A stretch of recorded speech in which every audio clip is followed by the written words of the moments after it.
Hi everyone. In this quick lesson we're going to examine trigonometric ratios. Now some of this will be review.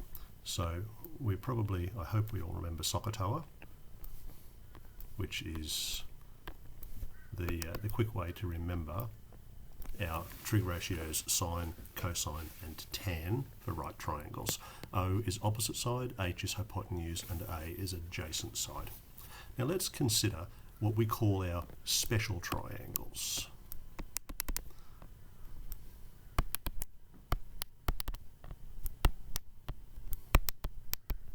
So the first one is, well, it's a right triangle, of course, if I'm going to do trigonometry. And it'll be isosceles. The side lengths are both 1. Hypotenuse would be longer. Pythagoras would allow us to work out that 1 squared plus 1 squared is 2, and therefore the hypotenuse is square root 2. Because this is isosceles, we can be absolutely certain that the smaller angles in this triangle are 45 degrees, so that they would all add 45 plus 45 plus the 90 in the corner, sum to 180 as required. Now here's my next special triangle. It's an equilateral. So an equilateral triangle has 60 degree corners. And for this equilateral triangle, I think I'll have a side length of 2. Now, you're sitting there saying to yourself, there's no right angles here. How can we do SOHCAHTOA? And you would be correct. So I'm going to put a line horizontally across the middle of this triangle to create a right angle. This will give me a 30 degree angle in this corner, and that's because the equilateral has been cut exactly in half. It will also mean that the length of this, just the shorter side of this 30 degree, 60 degree triangle is 1/2 of the 2. In fact, to avoid confusion, I think I might just erase the lower half of this triangle now. That's better. And again, we could use Pythagoras to calculate the length of the unknown side. So it turns out to be the square root of 3. So when we think about this, root 3 squared is 3, 1 squared is 1, 3 plus 1 is 4, and then the hypotenuse, 2 squared is 4. So it all works out nicely. Now, I'm going to employ SOHCAHTOA with these triangles. These are my special triangles. If I wanted to know the sine, the cosine, or the tan of 30 degrees, 60 degrees, or 45 degrees, I could use these triangles to write it exactly using surds. I wouldn't need a calculator. Now, to give a demonstration of how this works, I'm going to do, just say, the first question here. I might have to do a little, sorry about that, I'll do a little screen snip of the question that I want. Just here I go. And I'll just come and drop that into my OneNote. There we go. So the question that I'm going to consider here, I've got a little triangle. It's a right triangle. It's got a 30 degree.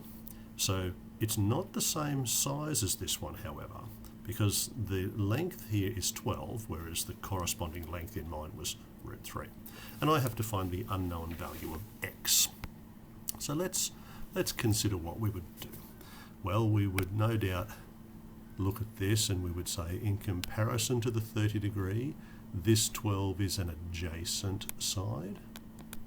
And this is the hypotenuse. It's an opposite. No, what did I say? I said it's a hypotenuse.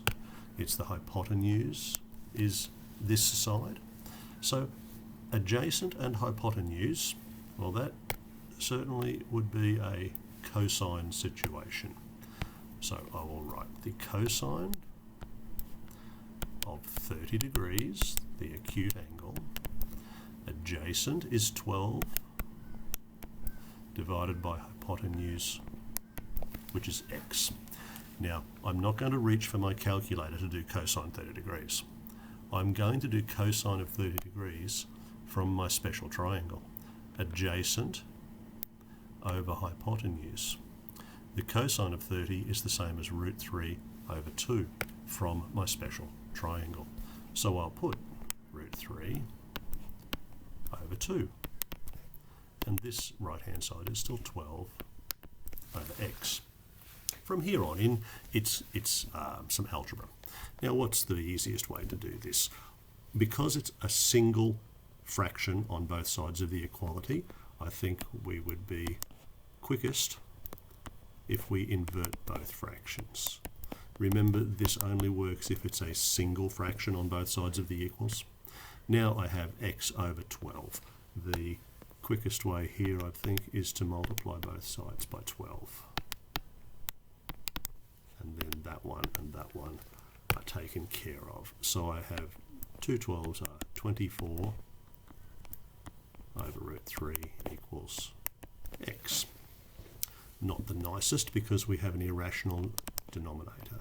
I will multiply by the number root 3 over root 3, effectively multiplying by 1. My numerator is now 24 root 3, and the denominator is 3. I notice that 3 cancels into itself once, and 3 cancels into 24 8 times. So my answer is 8 root 3. Go back and check, we were working with centimetres for units, and that equals x. This is the exact value of the hypotenuse of that right angle triangle. I did not need a calculator to do this at all because I used my special triangles to tell me the cosine of 30 degrees as an exact value. The exact value for cosine 30 degrees is root 3 over 2. Now that's not magic, it came from the special triangle. If they ask for exact values in questions, this is the procedure you have to follow, and I guarantee they will only ask for exact values in Year 10 using 30 degree, 60 degree and 45 degree angles, the ones in these triangles. Okay, that's enough for now. Thanks for watching.